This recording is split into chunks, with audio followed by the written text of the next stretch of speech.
Shalom Bapak Ibu Saudara-saudari yang terkasih dalam Tuhan Yesus Kristus. Kita akan mengikuti Sapa Sabda yang diambil dari Pedoman Saat Teduh 4B GKI Residen Sudirman, Selasa 9 Agustus 2022 dengan tema Pertobatan Manasye. Sebelum kita merenungkannya, mari kita bersatu di dalam doa. Tuhan yang penuh kasih, pimpin kami ketika kami merenungkan firman-Mu, agar kami dapat mengerti dan juga melakukannya di tengah hidup kami setiap hari. Di dalam nama Tuhan Yesus, kami berdoa. Amin. Bacaan kita pada hari ini diambil dari 2 Tawarik 33 ayat 1 sampai 17. 2 Tawarik 33 ayat 1 sampai 17. Manasye berumur 12 tahun pada waktu ia menjadi raja, dan 55 tahun lamanya ia memerintah di Yerusalem. Ia melakukan apa yang jahat di mata Tuhan, sesuai dengan perbuatan keji bangsa-bangsa yang telah dihalaukan Tuhan dari depan orang Israel. Ia mendirikan kembali bukit-bukit pengorbanan yang telah dirobohkan oleh Hizkia ayahnya. Ia membangun mesbah-mesbah untuk para Baal, membuat patung-patung Asyera, dan sujud menyembah kepada segenap tentara langit dan beribadah kepadanya. Ia mendirikan mesbah-mesbah di rumah Tuhan, walaupun sehubungan dengan rumah itu Tuhan telah berfirman, "Di Yerusalem namaku akan tinggal untuk selama-lamanya." Dan ia mendirikan juga mesbah-mesbah bagi segenap tentara langit di kedua pelataran rumah Tuhan. Bahkan ia mempersembahkan anak-anaknya sebagai korban dalam api di Lebak bin Hinom. Ia melakukan ramal, telaah, dan sihir, dan menghubungi para pemanggil arwah dan para pemanggil roh peramal. Ia melakukan banyak yang jahat di mata Tuhan, sehingga ia menimbulkan sakit hatinya.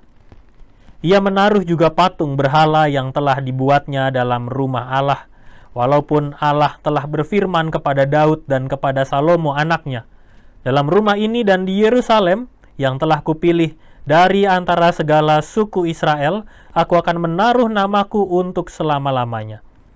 Aku tidak akan membuat pula orang Israel berjejak keluar dari tanah yang telah kutentukan untuk nenek moyangmu, asal saja mereka melakukan dengan setia segala yang telah kuperintahkan kepada mereka dengan perantaraan Musa, yakni segala hukum, ketetapan, dan peraturan." Tetapi Manasye menyesatkan Yehuda dan penduduk Yerusalem sehingga mereka melakukan yang jahat lebih daripada bangsa-bangsa yang telah dipunahkan Tuhan dari depan orang Israel.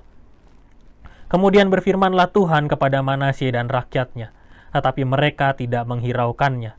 Oleh sebab itu Tuhan mendatangkan kepada mereka panglima-panglima tentara Raja Asyur yang menangkap Manasye dengan kaitan, membelenggunya dengan rantai tembaga, dan membawanya ke Babel. Dalam keadaan yang terdesak ini, ia berusaha melunakkan hati Tuhan Allahnya.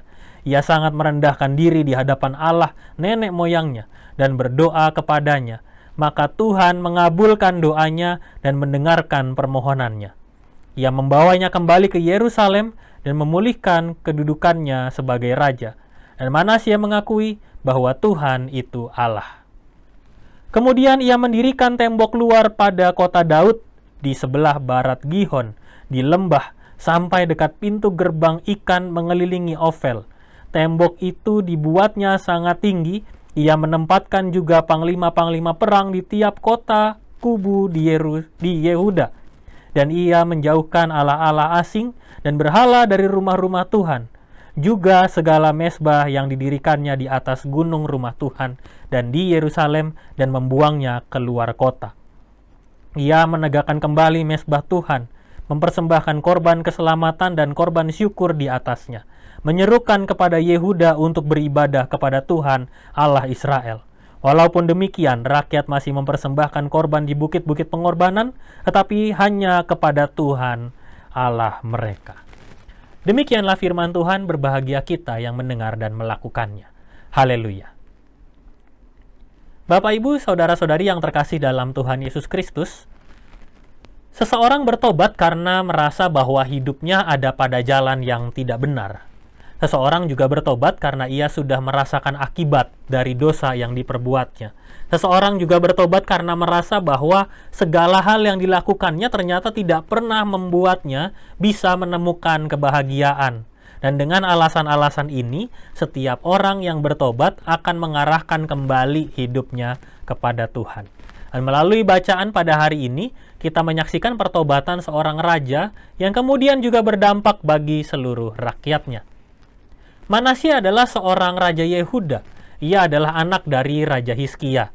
Sejak bagian awal dalam bacaan ini kita diberi penjelasan bahwa Manasye menjadi raja di usia yang sangat muda, yaitu 12 tahun. Ia memimpin selama 55 tahun. Manasye memimpin dengan cara yang jahat di mata Tuhan. Sikap ini sangat berbeda dengan ayahnya Raja Hizkia. Hal ini disebabkan oleh Manasye yang tunduk pada pemerintahan kerajaan Asyur, yang membayar upeti dan ia pun menuruti semua gaya hidup orang-orang Asyur yang jauh dari Tuhan. Jadi, semua tindakan Manasye yang membuat bangsa Yehuda semakin jauh dari Tuhan adalah akibat dari gaya hidupnya yang tidak benar di hadapan Tuhan.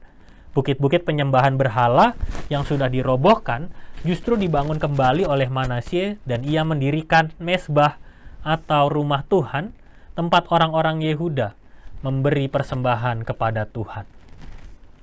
Kisah Manasye juga tercatat di dalam kitab 2 Raja-Raja 21 ayat 1-18. Namun yang membedakannya adalah tercatatnya pertobatan Manasye ketika ia berada di dalam masa pembuangan kerajaan Asyur. Para penafsir memberi catatan bahwa tertulisnya pertobatan Manasye merupakan buah dari sudut pandang penulis Tawarik yang ingin memperlihatkan kalau di dalam masa pemerintahan yang panjang, yaitu 55 tahun, Tuhan juga berkarya di dalamnya. Tuhan tidak tinggal diam ketika melihat bangsanya berjalan menjauh darinya. Maka momen pembuangan Manasye ketika masih menjadi raja adalah momen yang sangat berharga. Di satu sisi, ada masa ketika orang-orang Yehuda harus kehilangan pemimpinnya, tetapi di sisi yang sama Tuhan memperbaiki kehidupan Manasye melalui pertobatan. Manasye kemudian mengalami pertobatan dan berdoa kepada Tuhan. Tuhan juga memulihkan kedudukannya sebagai raja, dan sejak itu ia mengakui bahwa Tuhan yang berkuasa di atas kehidupannya. Pertobatan ini memberi dampak bagi kehidupan bangsa Yehuda. Dampak itu dimulai dari pembangunan kembali Yerusalem sebagai pusat pemerintahan dan pusat karya Tuhan bagi orang-orang Israel, sekaligus juga menjadikan banyak orang yang sudah menyembah berhala kembali kepada Tuhan dan menyembah Tuhan. Pertobatan tidak hanya terjadi untuk satu orang saja, tetapi untuk seluruh bangsa. Mari kita merenungkannya. Setiap orang akan berproses di dalam pertobatan dan proses pertobatan terus dijalani dengan sungguh-sungguh, sehingga hidup kita juga bisa memberi dampak bagi kehidupan iman orang-orang yang ada di sekitar kita. Melalui pertobatan Manasye, kita belajar bahwa Tuhan tidak pernah lelah menanti anak-anaknya yang ingin segera bertobat. Tidak ada kata terlambat untuk bertobat dan kembali kepadanya, sebab Tuhan selalu bekerja dan berusaha agar anak-anaknya tidak semakin jatuh ke dalam dosa. Mari kita berkomitmen. Pada hari ini, saya akan bertobat dari satu hal yang tidak berkenan di hadapan Tuhan, yang juga bisa membuat orang-orang di sekitar saya merasa sakit hati, kecewa, atau bahkan ketika hidup saya tidak lagi mencerminkan kehadiran Tuhan. Mari kita berdoa.